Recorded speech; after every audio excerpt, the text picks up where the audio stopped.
shall deceive.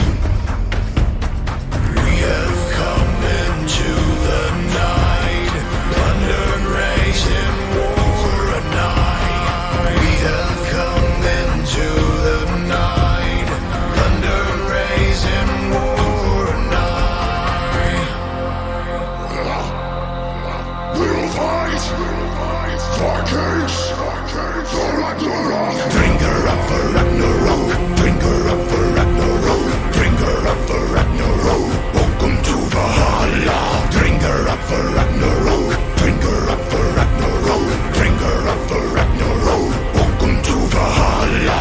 I can feel it in my veins, the warrior inside of me. Bring her up for Ragnarok, bring her up for Ragnarok, bring her up for Ragnarok. Welcome to Valhalla.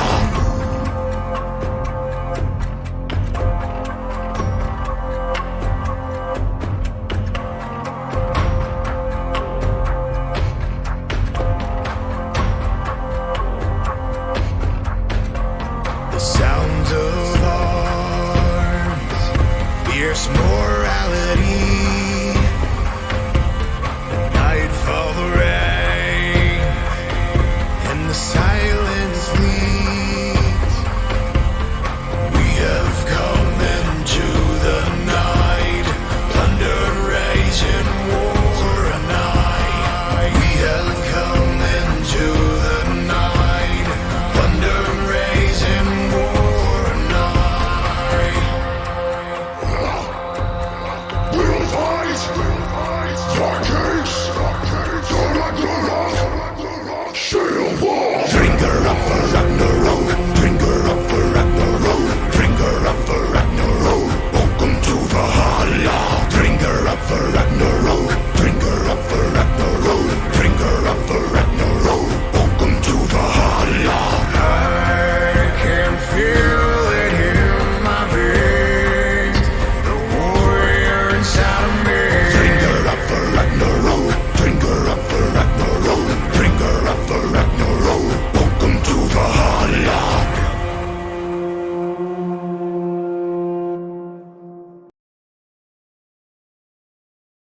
Welcome everyone to week 5 of the Seer podcast. I'm joined tonight by NBG Tactic. How you doing, sir?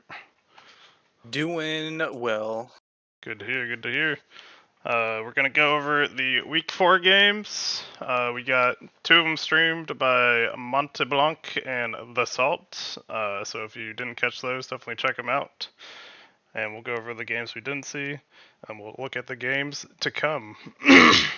Starting off, a quick shout out to Deity. Thank you for making 3 new emotes for subscribing to Valhalla. If people want to spam them some throughout the podcast, we'll love to see it. But the first game we're rolling into was Night Raid Owls against Titan Gaming Mox. We're rolling right into draft number 1. Looking like Night Raid took blue, Titan Gaming got red, and Night Raid didn't want to see any Zach, Vigar, or Aphelios. Titan Gaming didn't want Samira, Lilia, or Seraphine. And had that first pick LeBlanc. This was on last patch, so it was where that static Shiv LeBlanc was a little ridiculous. So pretty good pickup there, most likely for the mid lane. Titan Gaming responded with some beefy boys with the Udyr and the Malphite, and then Night Raid grabbed Kaisa and a Mumu, with Titan Gaming grabbing Sivir to round out the first 3 picks.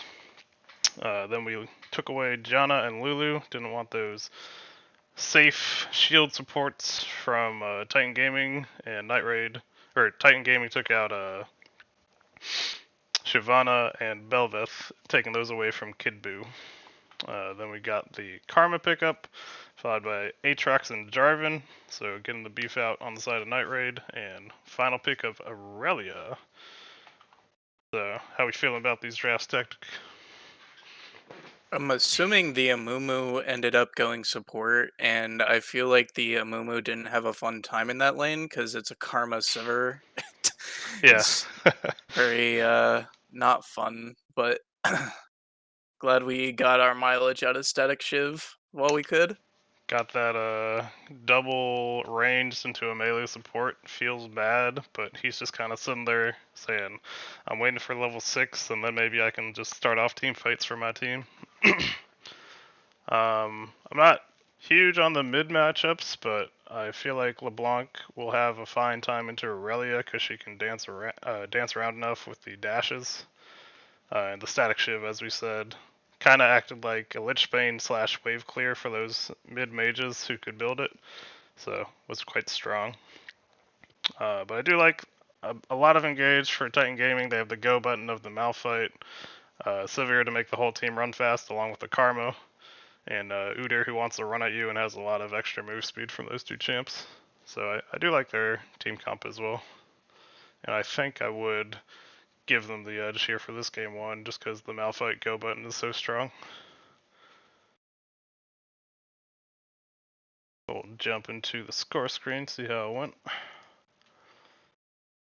Looks like I was incorrect, but it was a 35-minute game, looking like a lot of objectives went down on both sides, so looking like a close one. Who was popping off? Looks like Mabra had a good time, did indeed build that Static Shiv. Happy it got nerfed this patch.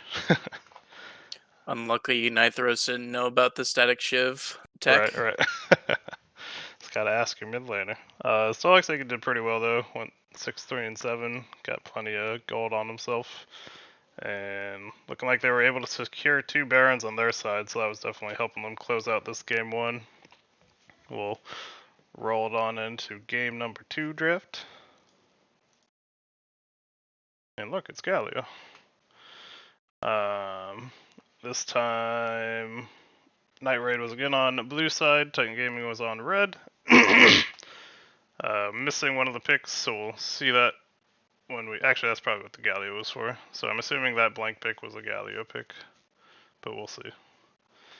But Night Raid, again, liking that Kaisa, since the LeBlanc got banned away this time from Titan Gaming. Night Raid didn't want to see that Malphite again. So the Kaisa was the first pick, grabbing the Udyr again and picking up the Seraphine this time since it wasn't banned away. And then the Yone and Jarvan for Night Raid, and Zaya for the final pick of round 1. Night Raid didn't like the Aurelia from last game. They took that one out and took out Rakan. Didn't want to see the Zaya Rakan duo. And then Titan Gaming took out Belveth once again, and this time took out the Nautilus. So actually left up the Shyvana, but since they're assuming that Jarvan's jungle, then I'm assuming it's a Galio pick, but we'll see for sure in the score screens. Into a Morgana Jax and a Renekton to round out the teams. What are your thoughts here, Tactic?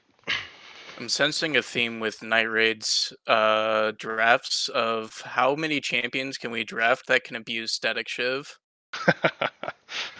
It was a good plan for this week. That item was pretty busted.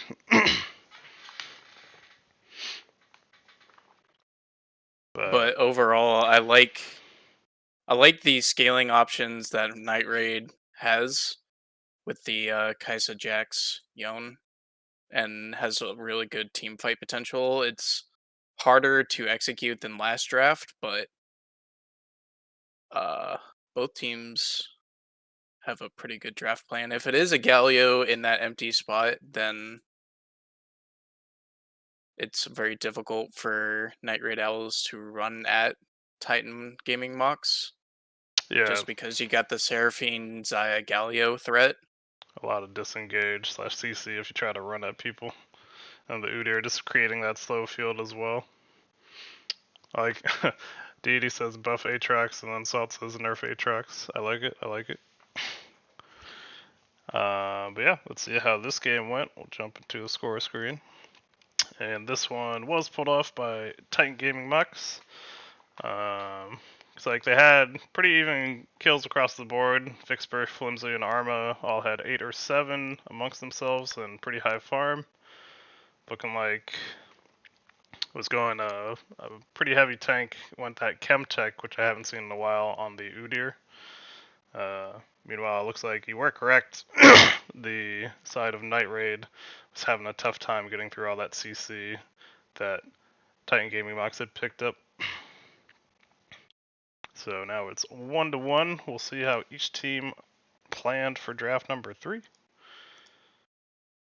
And this time, alright, so it'll be a Shen this time. And this time, Titan Gaming Mox was put on the blue side. Night Raid got themselves the red side.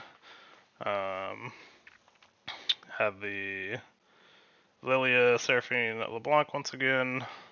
This time taking out kind of 2 junglers, and the beefy boy up top for Night Raid didn't want to see Zac, Udyr, or Malphite. Titan Gaming liked that Seraphine, picked her up. Night Raid grabbed the Kaisa and the Sejuani. Titan Gaming got Xayah and Trundle, and then Night Raid got Nautilus. Then Night Raid banned away Vigar and Galio, and Titan Gaming took out Jax and Yone. Then Silas was picked up for Night Raid, looking like the Shen and Gnar were picked up. So I think that'll be is that a mid Shen or a mid Gnar? It's kind of interesting. And then a Yasuo as the final pick for Night Raid. So what are your thoughts? I do assume it is a Shen mid, because I think Shen is fine into Silas or Yasuo. He can just kind of hold his own, so it shouldn't end up mattering too much. But overall, I like Night Raid's draft a little bit more, but they still have a similar problem where they have to run through Seraphine Xayah. It's a little bit easier, given that Titan Gaming Mox has to play around Narbar now, but it's still a problem. But the Silas tech is pretty nice for them to have access to Seraphine, so that they at least have another engage tool. Yeah, definitely some good old Silas can look to grab. Got the Seraphine. When he grabs an Aura, does he just get to use it, or how does that one work? Yeah, he just gets to shove people into walls. Yeah, so that's another good option. And he's got a Trundle one if he's duoing. So some good options, but let's see how this final game went. And it was picked up by Titan Gaming Mux. Looks like it was flimsy on the Gnar, so it was a mid Gnar Shen top, being piloted by Jad's dad, who was subbing for them. And looks like Gnar had a very good time in that midnight. Having that range advantage against the Silas in the mid definitely should be helpful in that lane. And looks like just having enough CC worked out for them in games 2 and 3, so they took home the victory. Well played, Titan Gaming Mux. I will jump into the second series, which is Battle of the Bulg versus Velocity Gaming. This was the second game we got streamed this week, so you can check it out if you're interested and haven't seen those yet. We'll go through those ones quicker since we have streamed them, but Battle of the Bulg got blue side, Velocity got red side. We decided not to ban casual Shaco. We wanted to see how we do on it. So we first picked the Jinx, they grabbed Shaco Ashe, followed up by Jarvan Nautilus, and the Syndra set. Initially when they had the set, Salt was casting, and when I was picking, I was assuming that would be a top pick, but it turned out to be a support. I grabbed Tryndamere for top and Vigar for mid lane, and they grabbed Poppy and Tryndamere. And we'll just hop into the score screen. And Battle of the Bulg was able to take out game number 1. Tactic and Skyfox both got very fed on their carries. I was highly farmed and just pressuring towers on the Tryndamere. Casual got a bunch of kills, was very annoying with the boxes. He plays that champion very well, so if you don't want to be annoyed by the Shaco, I'd recommend banding it against him. And then Wheel Poker got fairly big, but wasn't as big as our carries in this game. here for draft number 2. We had similar bands. They took out my Tryndamere in the second round, and we grabbed Jinx first once again. They had the same Shaco Ash, we had the same Jarvan Nautilus, and this time they picked the Leona to go with the Ash. Then they grabbed the Orin. I grabbed a Fiora as kind of a counterpick to the Orin, and then we grabbed an Ori, which they picked Corki into. So we had a similar plan for this game. It was splitting / having a 4-man into their more team fight centric, and the Shaco trying to pick people off. We'll hop into the score screen. And this game we were beaten by Velocity Gaming. I had a pretty good lane here on Fiora and got a big lead on the Ornn, which is expected. Fiora's a pretty good counter to him, but this time Wheel Poco popped off very hard along with Casual, and we did not have as fed of a mid and ADC, so we had a big split push going, but it was very hard to be safe on the other side of the map since they had a lot of engage as far as Leona, Ashe, and Ornhorn. But then we were going into game 3 for the series. And this time we took red side for Battle of the Bulg. And we banned away the Shaco after game 2. We did not want to see it again. I just said you weren't as fed as last game, Janelle. Come on now. This time we took out the Shaco. We saw the Samira Emilio. And then they took out 3 junglers. Actually did a 5-ban on Keanu this game, all the junglers, so they were giving mad respect to Keanu in the jungle for this series. But they grabbed Zac and Ashe. We followed it up, or they grabbed Zac, we followed up with Jinx and Ornn. They grabbed Ashe and Mordekaiser, we grabbed the Nautilus. We banned away the Leona this time. Didn't want to see the Ashe with the Leona, had a bunch of picks. Banned away the Cinder again, and then they banned Trundle and Vi away. They paired up the Rel with the Ashe and the Corki once again. We finished our team out with the Fiddle and a Yasuo. So this one, much more we were looking for the 5v5 team fights. So it was just kind of a 5-ball meatball versus a 5-ball meatball. And for this game, Skyfox was popping off very hard. Used to be known as Jinao, as we know. But we had an early invade where Tactic was able to get 2 kills, but Ashe was able to get 3 kills. And just kind of the early fight accelerated the Ashe quicker, and they had the engage with the Rel once again, so they were able to get very big. And that invade, I feel, made this game very hard on us for game 3. And as Velocity was saying during the streams, we were just coin flipping back and forth the whole time. But with that, we'll jump into the next game. You want to try to go through these drafts, Tactic? So we have H2O versus Titans Wrath. First round, we have Amumu Maokai Victor against Belveth Malzahar Galio, with bans being our Kassadin, Samira, and Silas. And on the opposite end, we have Sivir, Vi, and Alawi. And then second round, Wukong, Ornn, and Xayah Pantheon, with bans being Set, MF, and Scion Viego. I like Titans Wrath's team a lot because it just has a really good team fight. But I think at the flip side of that coin, it puts a lot of pressure on Belveth a little bit, unless Wukong gets fed. At least if the game like stays at like at an even gold state, Belveth is kind of the carry for that team. Whereas H2O's has a little bit more stability to it, so to speak.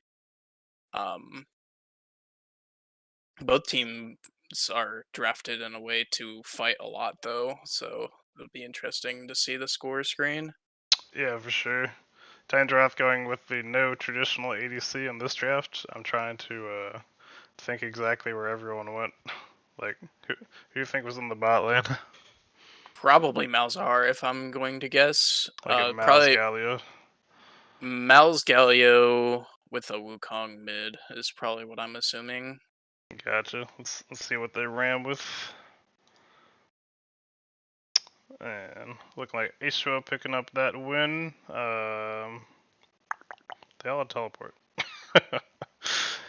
But it was what, KB on Mal's and Golden Pharaoh on Galio. So yeah, looking like you were right. Mal's Galio bot lane. Boomstick jungle. So it would have Bel'Veth been. has the support item though, so it was Bel'Veth support. Oh, interesting. That is very interesting. I don't know if I would have oriented the champions in that way, but that's just me. It was Mal's and Bell support. Thank you. Yeah, Belveth kind of needs a lot of money to become useful, I feel like. So it's a little odd in my mind. But she does have a knockup, so she can't technically CC people for you. But looking like Akali had a good game in that mid. Went 8-1-13. The Salt loves this Pantheon.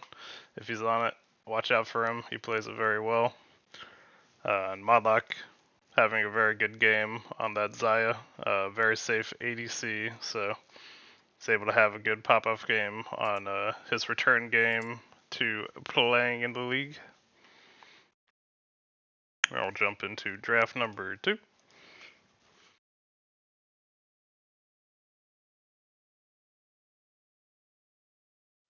So for game 2, we have on H2O's side Maokai, Victor, Ezreal with Nico, Ashe, Annie. Bandaway, Kassadin, Amumu this time, and Samira. Sivir, Vi, Alawi on the other end. In the second round, we got Seraphine Cho'Gath with a Blitzcrank Pantheon on the other side. Set, Milio, Scion, and Braum for the bans. The Titan's Wrath draft is pretty good at getting picks, it looks like. Kind of also has some team fight synergies in the Annie, Seraphine, Eco. Yeah. And H2O has, again, more of a streamlined draft process. The Blitzcrank is a little out of place in my opinion, but I'm sure there was a reason behind it. Yeah, maybe you're just hoping you pull the Asher Seraphine, get a pick, or you're looking for a pull as Mayo comes to gank, but not. Usually I see Blitz with an ADC who's looking more for all-ins than scaling up like an Ezreal. But Right, exactly. That's kind of my thought process too. Is it's Blitzcrank you don't usually pair with an Ezreal, but yeah, but it can still work as long as you get those good pulls later. It's like running back that Victor and Pantheon once again for this game too, and looking like Maokai was moved to the jungle. I do like the Cho'Gath pick against the Pantheon a little more. You get to be a lot beefier and show us a lot of innate healing to try and survive that constant poke from Pantheon. But let's see how they did. And look like another W for H2O, picking up the victory in the series. Looks like Delicious had a better time in this lane, but Salt still did very well. Like this was a fairly close one. It went to almost 50 minutes, so definitely a very back and forth game here. Both teams getting 2 Barons and 4 and 3 Dragons apiece. My goodness. Yeah, this is definitely one of those games that could have gone either way. yeah, once you unlock the Elder Drake, it's kind of anybody's game at that point. Yeah. And yes, definitely appreciate the write-ins for when you missed the picks. Captains, if you could do that, would be very much appreciated. But well played here to H2O. Definitely watch out for these boys. They got a strong lineup currently. And now we'll jump into game number 4, which was the Rolling Stoners versus Los Nomadas. If you're around after the games on Sunday, might have caught the end of game 3. I know there's a couple people in there on Sunday night last week. You want to run through this one as well? Alrighty, on Rolling Stoners, we have Zach, Ezreal, Vagar for the first 3 picks. Most Nomadas, we have MF, Leona, and Ari, with bans being the Karma, Kaisa, Warwick, Amumu, Milio, and Maokai. And then second round, we have Wukong, Olaf, Rel, Nar, with bans being Alawi, Gragas, Trundle, and Yorick. For the team comps, I like Rolling Stoners a lot, actually. It has a lot of scaling to it with just some beefy boys to throw people in the bounce house. Um, but also Los Nomada's team is extremely mobile with the REMF, and then you have Olaf that can just ignore the bounce house. So I don't want a bounce house today, and then try to get a pick. So it's very even comps in my opinion. Yeah, I'd agree. I do really like the Zach for Rolling Stoners, just that long range engage and the rail to follow up. It's nice to have the Ezreal when you're against that Olaf and Ari and Wukong all trying to dive you. So I feel like this is a scary game for team fights to be Vigar, because you're kind of the option to get dove on. But yeah, I think this would be a very team fight heavy game, and we'll have to see how it played out.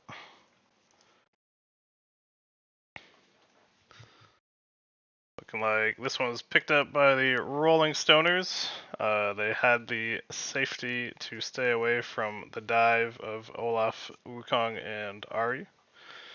Looking like Cladan had a huge game, 7-1 and 8. Bonkers as well, 7-2 11. And then Rise of Dusk also at that 6-2 and 3. So just popping off, able to stay safe on that Ezreal and deal out that damage. This one looks like they had a little bit of fighting early, 2 to 3 drags, but then I'd imagine once Rolling Stoners got that lead and could have that constant engage, they probably started winning team fights and grabbing objectives pretty well. Yeah, just based off of them Bopsy's team getting the 2 early heralds, it must have been one of those situations where they had an early lead, or at least were able to maybe like sneak herald in between dragons. So must have been at least an interesting early game. Oh yeah, for sure. Also, shout out to Kitten. Looks like she came back and subbed for the team she was initially drafted on. So, always nice to see people helping out their once team and jumping in for them. But we'll see how Los Nomadas tried to adjust their strategy for game 2.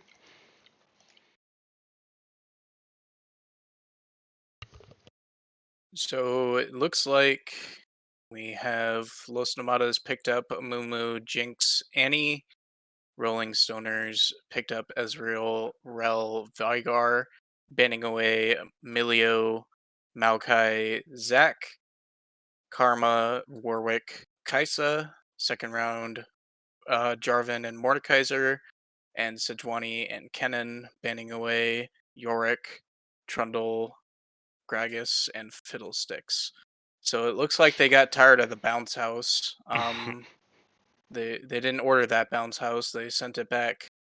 Didn't want that anymore. But there's still quite a bit of CC on Rolling Stoners, and the comp didn't really change too much.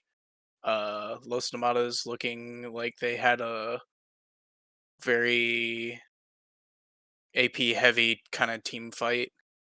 Yeah, they look like they're going full on. We are gonna win the team fight. They got Annie, Tipper's bomb, Sejuani ult, Kennen ult plus a Mumu ult, just all the huge AoEs, and a Jinx to get excited and try to clean up anyone who didn't die yet. So I do like saying, hey, we're gonna draft a team to win these team fights and just go for it. I do think this draft is slightly weaker for Rolling Stoners, but still very similar since they had 3 of the same picks and the other 2 champs aren't really far off from what they were looking for game 1. So I'll be interested to see how this one plays out. Jump into the score screen. And it looks like this one was picked up by Los Nomadas. Well played to them, taking up game 2. Looking like Kitten popped off on Jinx, had a lot of beef in front of her, and was able to get very fed. Also had a lot of assists for basically everyone else on the team, so they were indeed just farmed up laning phase, stayed safe, and went to team fights and went to town with this very team fight oriented comp. Really ballsy decision to go Infinity Edge into all that CC. I'm gonna just say that out loud. Yeah, for sure. And never bought a QSS, so apparently Bonkers wasn't getting in range to try to ult the ADC away from the team fights. That would have been huge if that could have happened. Yeah, so looking like a fairly close game overall. 3 Barons ended up falling before the match ended, and it went to about 40 minutes. So, looking like an exciting set. And if you're around, you know the last game also was exciting. Going into draft number 3. Draft 3, we have Rolling Stoners picked up Maokai, Ezreal, Annie. Los Nomadas picked up Leona, Ari, Sever, banning away Amumu, Zac, Milio, Karma, Kaisa, Jinx. Second round picked up Sejuani, Urgot, Gragas, J4. Fiddlesticks, Alawi, Kennen, and Yorick going to the bans. I always I understand like the function of Gragas in lane being just obnoxious to and can just like win trades pretty easily. He's just really clunky when it comes to the team fight phase. Yeah, you just gotta find that really nice cask for the team fights to break him up and push him to a carry towards your team. Right.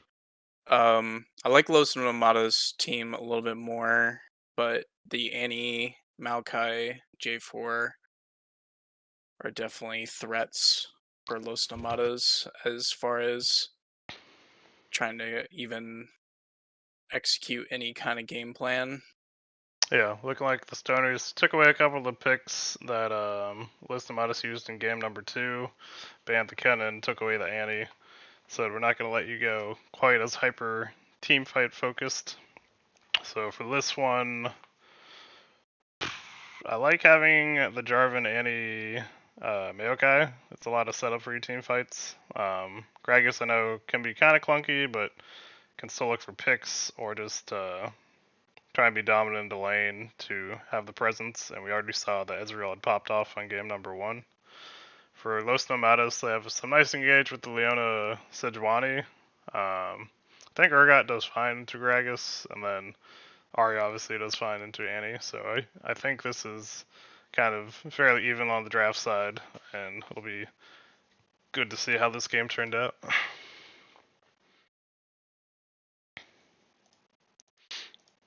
And we have Rolling Stoners maintaining their undefeated record in a 46-minute game. This one was a banger. We had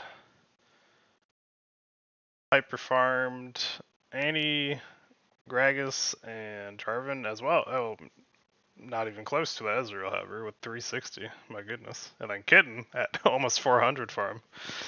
Yeah, those numbers will get up there when you have this long a game. But this one, I was able to see. It was pretty tight, very back and forth as the game went along. You can see the Rolling Stoners ended up getting 5 dragons, so they picked up that Elder Dragon, and that essentially pushed them over the edge right at the end of the game to be able to close it out. They were able to get that essentially because Los Tomatas won a team fight in near the enemy base and were trying to push the end, but the respawn timers weren't quite long enough for them to get there. So it's a little bit of an overstay into the enemy team getting the Elder Dragon, but definitely was a very fun game to get to catch the end of. Now we'll jump into game number 5, which was Star against Ultra Lords. Here, Star had blue side, Ultra Lords had red side. Looking like Star took out Kaisa, Kassadin, and Cassiopeia. Just tossing some bans at Kazuto in the mid lane, and one at the ADC. And then we had a Warwick, Teemo, and something ban. If anyone knows, please let me know in the chat what the third ban was. Then Viego first picked for Sora Stars, followed up by Isaiah Poppy, then Malzahar, Morgana, and the Lulu. So basically, Ultra Lords have pretty safe ADC along with the Lulu to keep Isaiah even safer, and a nice tanky Poppy that can be in the jungle and be disruptive, try and stop some of that Viego ganks. Then we took out the Yorick and Mordekaiser, and Star took out Talia and Vex. Seer was picked up for Kazuto, Ornn and Lux on the side of Star, so they're actually going that double binding and bot lane. If you've ever played against it, you know how annoying it can be. And then a Cassante for the top lane. I like both team comps here. They both make sense. As long as the Viego gets big enough, you don't really have to worry about lacking AD on Star. But that is one potential weakness if the Viego doesn't get enough gold. The Ornn I like into Cassante. It's not one where you'll really bully the Cassante, but he also shouldn't really be able to bully you, and you can just become super tanky and get your ornaments onto your team. So, what are your thoughts, Tactic? Yeah, it's kind of a interesting move to go without a ADC. Especially once you already see that there's a Poppy on the board. But as you mentioned, I mean, if Viego is allowed to kind of just start rolling, it's going to be really tough for them. Especially if he's allowed to get his resets off. Yeah, for sure. But let's see how they played it out. Jump into score screen of game number 1. Looking like this one was taken by Star. Junie getting very large on that Lux. Omega getting up to 9 kills, so definitely having enough gold on that Viego to be relevant. We had a very big Kazuto on the Azir, looking like a lot of people got to full build as this game went to 51 minutes. Oh my gosh. Ultra Lord lost their first 1 bans. Oh, okay. So it was the last ban. Makes sense, makes sense. Thank you for letting me know. But yeah, this looks like a banger of a game going for almost an hour. Both teams losing all 9 lane turrets, 4 Barons going down, and looking like Star picking up that Elder to, I assume, use it to close out the game. That's a long game. After you play game number 1 that's gone an hour, you're gonna be a bit mentally drained for the next game or two, depending on how they go. Yeah, I'm a little surprised at how long the game went. that is crazy. That is a little crazy. Definitely, if I get some time before we get to the Sunday games, maybe I'll try to stream this series, see how that one went. But we'll jump into game number 2, see how both teams decided to adjust the draft, since this one looks like it was very even. And Soarstar looks like they were on the blue side again. Once again, prioritizing that Viego. They had the same first 3 bans. Ultralord said no, no, no to the Lux and Morgana. Said we're over all these bindings, so we don't want to deal with it. So they took out those 2 and the Yorick. After the Viego was picked up, we got the Tristana Lilia. Then Soarstar grabbed Malzahar Wukong, and Ultralords finished round 1 with Sona. Then Ultralords took out Ornn and Jhin. Junie known for the Jhin, so a good ban once you take out that AP carry. She went game 1. And then Soarstar took out Azir and Vex. It looks like a Rise for Kazuto. Definitely knows how to pilot that champion very well. Syndra and Nico answer, and then a last pick of the Jax for Ultralords in that top lane. This one's pretty interesting. It's like a lot of skirmishy champs. They have the big CC from the Sona, but not too much more past that for Ultralords. Soarstar's got the Malzahar lockdown on the Wukong ult, but also kind of looking for picks with most of their champions. What are you thinking? Yeah, I kind of agree. Ultralord's kind of like drafted a team comp that says we can win the individual matchups, is kind of what the team comp is. Oh, the Kind of Jax set was a up to it. mispick. Apparently, the Jax was a mispick, and it was a Maokai. Oh, So okay. that would make it a little more team fight centric on the Ultralord side.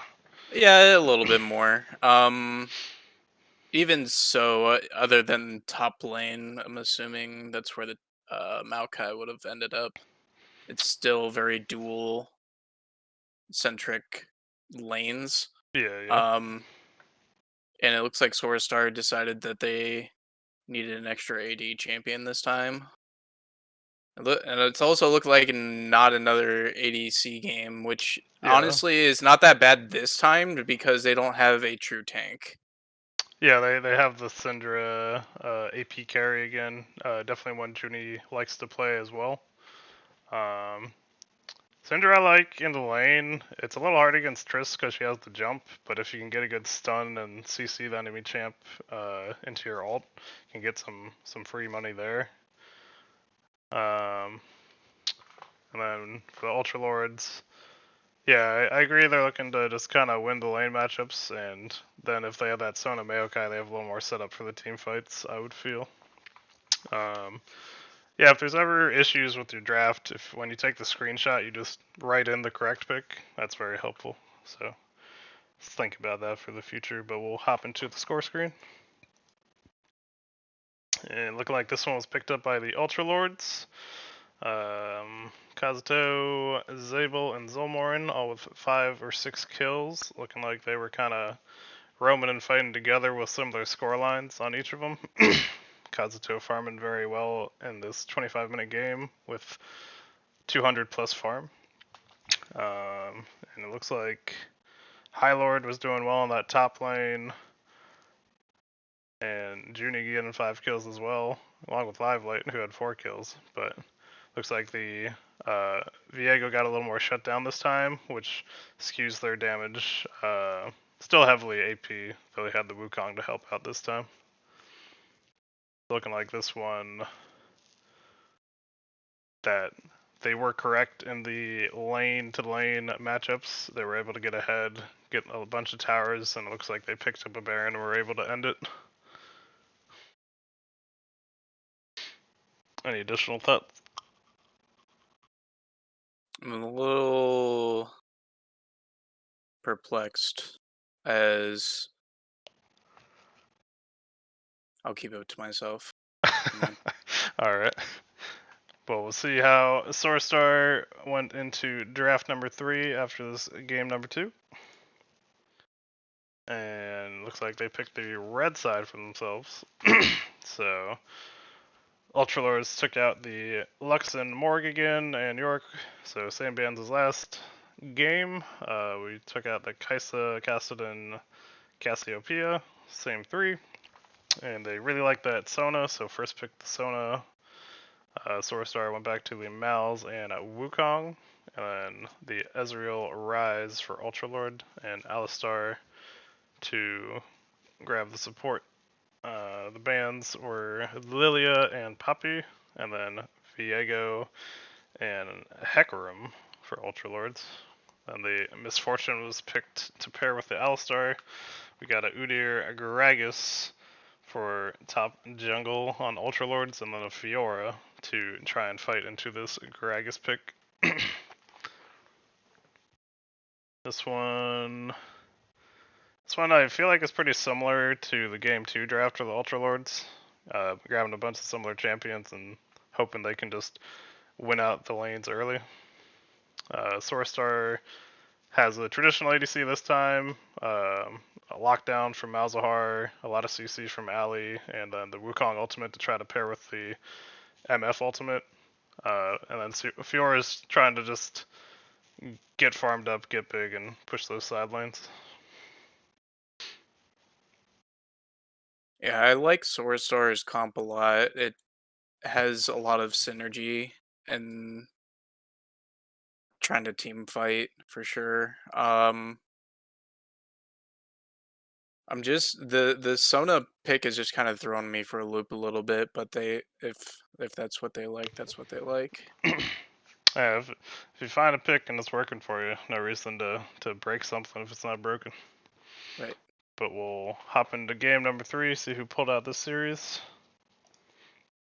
And it was Ultralords. They took the second victory and the victory of the series. Looks like Kazuto had another very good game on the Rise. Zabel and Zolmorn, along with Kuro, all doing very well. It looked like Timberland was doing a very good job on the support, was only able to steal away 1 kill, so didn't get that perfect support game. Looks like Zabel was able to have a pretty strong lane against a High Lord. It's one Fiora can perform well on, but you need to be very on point with your riposts. Otherwise, Gragas is still quite the bully in lane. Omega popped off pretty well on the Wukong, and Junie got pretty big in the MF.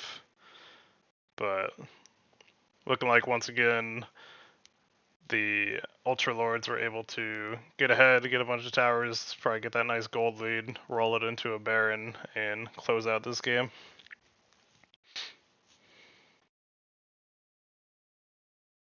So well played there to the Ultralords, picking up their first victory in a series. Now we'll jump into the final game of Week 4, which was Big Wheel against the Goat Kings. This was the battle of the 3-0s. So one of the teams will stay undefeated, and one of the teams will fall to 3-1. Here for draft 1, Big Wheel on blue, Goat Kings on red side. Big Wheel took out Anivia, Silas, and Jin. Goat Kings took out Gragas, Zeri, and Bran. And then a Seraphine first pick. They were Seraphine, a very good support with the ultimate, but also a steal away from Beardacles, who was the support for the Goat Kings. Goat Kings grabbed their Taric. They've been very much liking this Taric and Malzahar.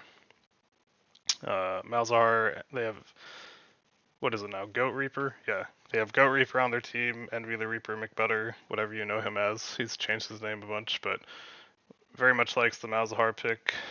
Jace, Hardway very much likes the Jace and the Sejuani. Evbot piloting that, so should be able to get off some good ganks. And then the Malphite for Mr. Neat.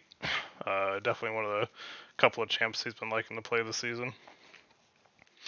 Then for the round 2 bans, Goat Kings took away Olaf and Gwen. Didn't want to have any of the champs who could kind of run down Malphite early. And Big Wheel taking out the Kayn and the Jarvan. These games were also cast. If you didn't catch them, you can go check out the VODs and check out these games. But for the 4th pick, Kindred was grabbed for Deity in the jungle. They had the Seraphine Mordekaiser for Big Wheel, and they rounded out with a Nyla for Hungry Hobbit. So this one, they have two invulnerabilities on the side of Goat Kings, and the Taric and Kindred. They've got a single target lockdown with the Malzahar, a very strong go button in the Malphite, and then some good team fight synergy of the Taric and the Nyla, as well as just a very good laning, because Nyla does very well with shield supports.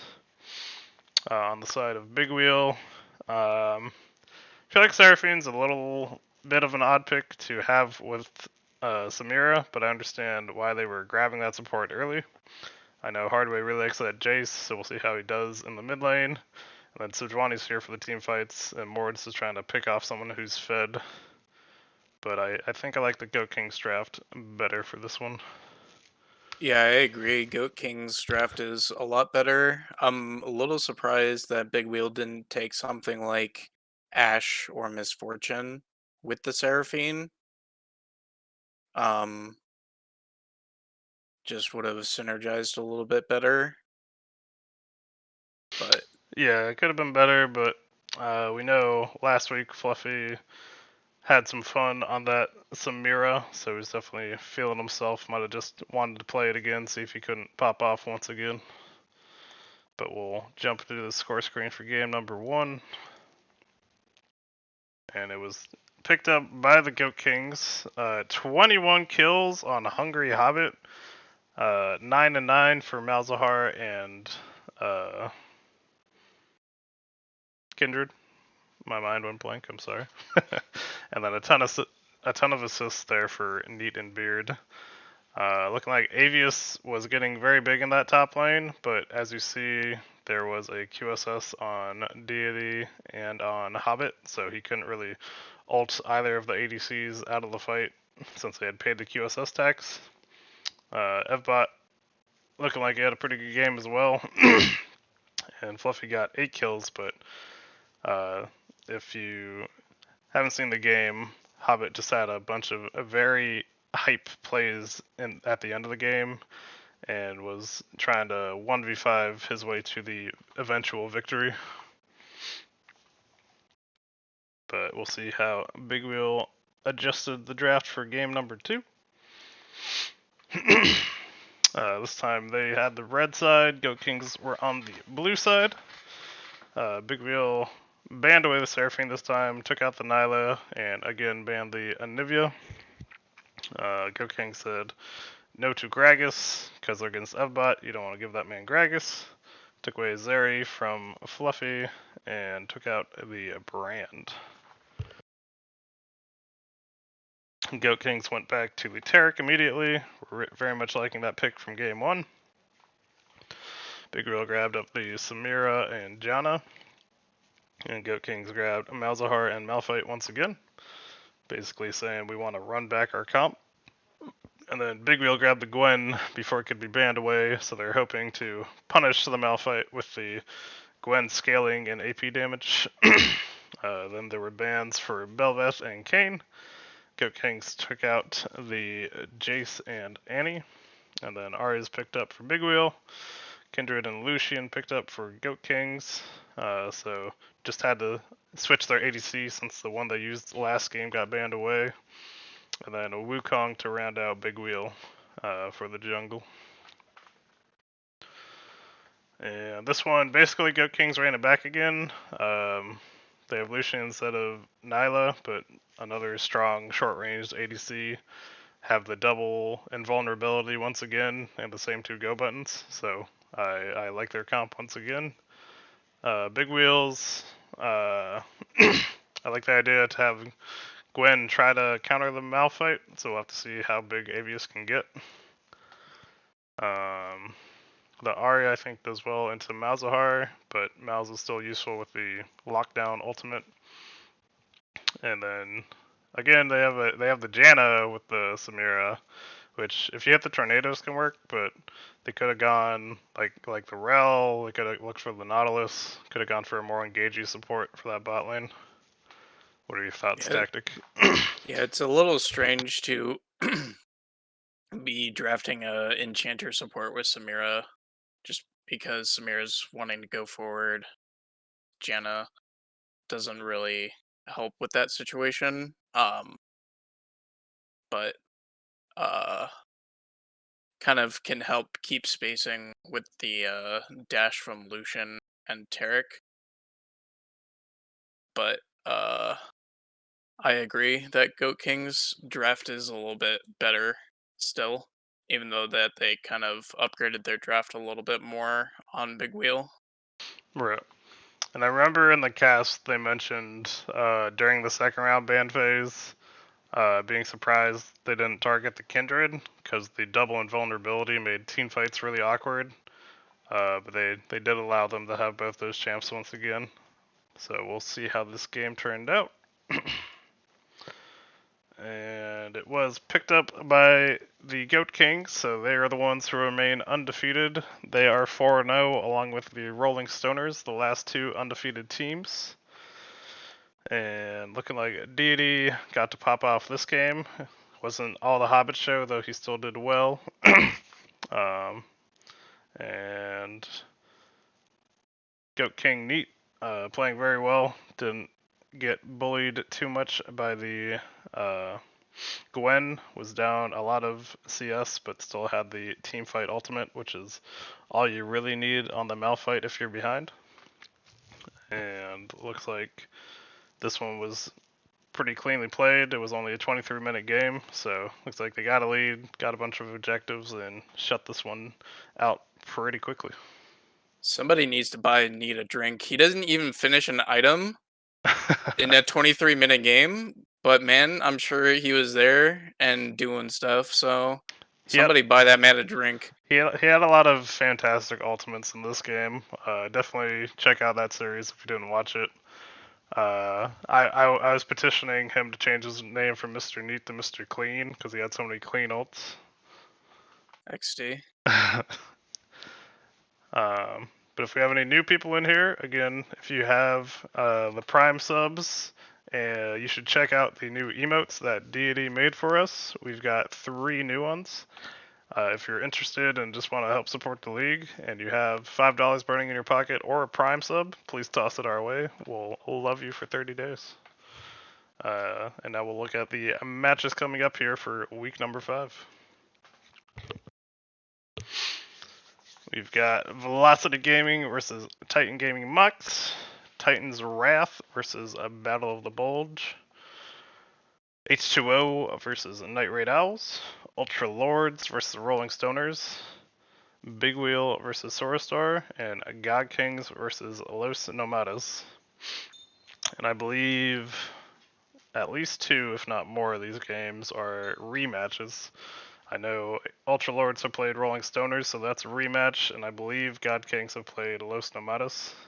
So we'll have to see how these rematches go now that there's been a little bit of changes in teams, and there's been a little more time to build that synergy. We don't have any predictions from Bentage this week, still dealing with moving, but that is all good. Do you have any predictions for this week coming up? The Goat Kings versus Los Nomadas should be a good game.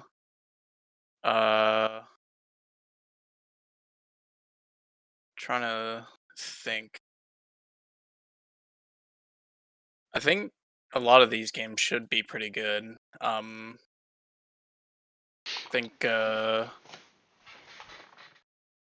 Velocity Gaming might 2-1 Titan Gaming Mox. Titan's Wrath. I'm throwing a bold prediction of 2-0 for us. Let's see, Night Raid Owls versus H2O. Ooh, that's gonna be a banger. Yeah. I predict 2-1 for H2O.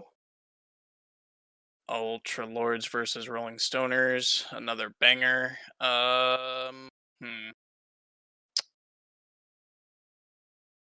2-1 for Ultra Lords. I have faith in Kazuto. Big Wheel versus Sorastar. I think that's gonna be a 2-0 for Big Wheel. And God Kings versus Los Nomadas. I think that's gonna be a 2-1 for God Kings. Yeah, I think I agree with most of those. Yeah, Velocity Gaming I think can take that one, but that one will be a banger. I think now that we've had more time, Battle of the Bulg, we swapped our support and mid laner. So I think having the extra week of practice will help us out. I think we'll pull it out. I agree, Night Raid and H2O should be very tight, but I think H2O will pull it out. I'm going to say the Rolling Stoners will keep it rolling for their matchup, but I do think it'll be a 2-1 and still a bunch of very close games. Just because it's become the meme. If I'm sure if Benchich was here, he would have voted against them, but it's become the meme to vote against them every week. So I'll toss him a bone. I think Big Wheel will recover from this week and take down Star, and then I do think these games will be close again. All of Los Tomatis' games, despite only having one series, have been very close. So I think they'll have another close one. But I think the God Kings have looked very strong, so they'll pull it out. Yeah, based off of their previous games, Los Tomatas definitely don't. Even if they don't win the game, they don't make it easy for you to win the game. Yeah, So 100%. KB's gonna carry this week. I would love to see a KB. Come and put us in our place. But yeah, with that, I'll toss out the reminder that there is a game on Friday, and that will be Titan's Wrath against Battle of the Bulg. That one's going to start at 9:30, so definitely keep an eye out for that stream. We're gonna look to live stream that game, and then since I'll be free on Sunday, I'll also look to live stream a game on Sunday. Another reminder for the season winners getting custom jerseys that the team gets to design themselves. And final shout out for the awesome new emotes from Deity. Thank you for making those, and definitely get your subs in so you can use them wherever you want to in Twitch land. But thank you everyone for coming and watching, and we will catch you next time.